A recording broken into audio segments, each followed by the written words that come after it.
A'udzu billahi minasyaitonir rajim. Bismillahirrahmanirrahim. Dear students of class 12th, अस्सलाम वालेकुम।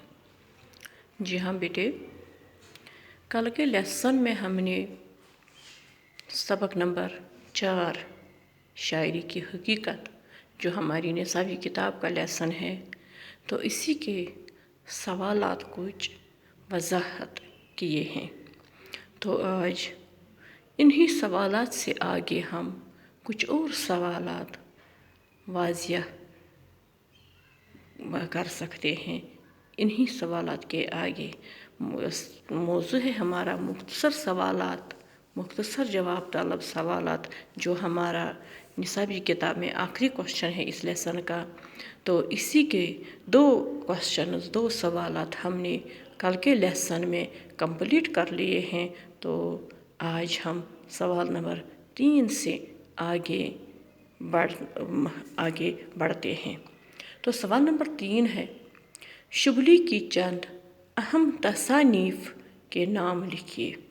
शुबली की चंद, शुबली नोमानी जो हमारे इस लेसन के मुसन्निफ़ हैं, तो इन्हीं की चंद अहम तसानीफ यानी जो किताबें उन्हें तसनीफ़ की हैं, उन्हीं के नाम देने हैं।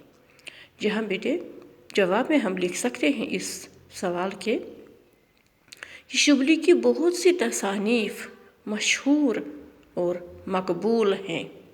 शुबली की बहुत सी तसानीफ़ मशहूर और मकबूल हैं, जैसे अल-मामून, एक किताब है इनकी, अल-मामून, अल-फारूक, सीरतुल नोमान, अल-गज़ाली, सीरतुन नबी, अल-कलाम, इल्मुल कलाम, सवानिह मौलाना रूम, मजमुआ नाज़्म उर्दू, मक़ालात शुबली, मवाज़िन उन्नीस-सौ-दबीर, शेरुल अजम वगैरह।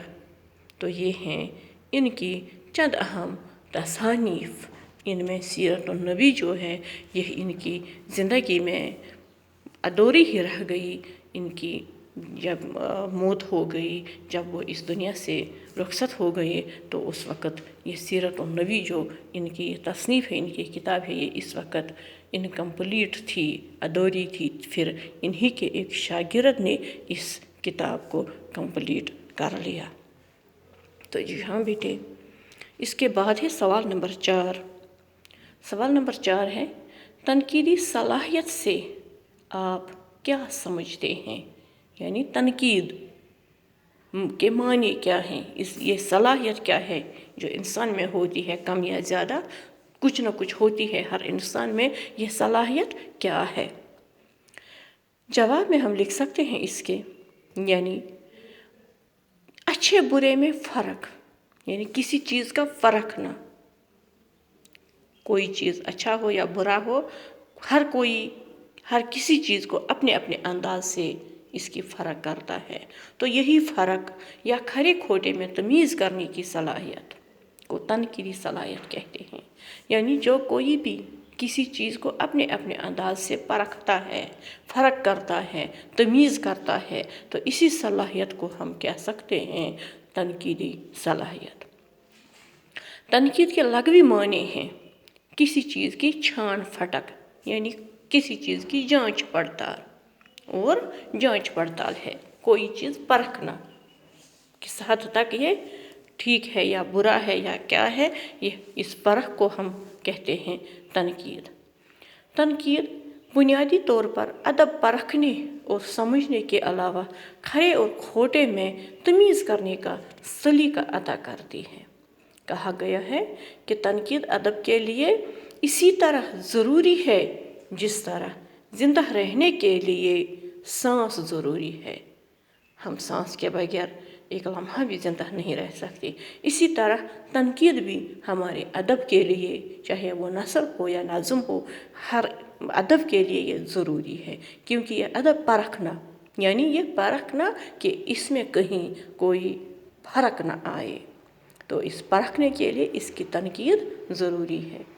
यानी तनकीद नाम है किसी फन पारे को परखना, किसी अदब पारे के मायब व मासिन یعنی خرابیوں اور خوبیوں کا پتہ لگانا، اس کی گہرائیوں میں پہنچنا، اسے ہر زاویے سے دیکھنا اور اس کی تمام باریکیوں سے آگاہی حاصل کرنا ہے۔ یعنی تنقید، تحلیل و تجربہ، بالکل تحلیل کرنا ہے کوئی چیز، حل کرنا ہے ہر لحاظ سے، اور تجربے کرنے ہیں اس میں کہ کہاں تک یہ ٹھیک ہے، کہاں تک اس میں خوبیاں ہیں، خامیاں ہیں، یا کیا کچھ ہے، تو یہ سب کچھ دیکھنا۔ یعنی ترجمانی و تفسیر سے دیکھنا کسی چیز کو، ادراک حقیقت جاننا کسی چیز کی، اور ادبی محاسبہ ہے۔ تو جی ہاں بیٹے، اس وقت اس لیسن میں اتنا ہی، اس میں ہم اور بھی بہت کچھ دے سکتے ہیں، لیکن تو یہ مشکل ہو جاتا ہے پھر اپلوڈ ہونا، تو اس وقت اتنا ہی اس لیسن میں، باقی اللہ نگہبان، والسلام۔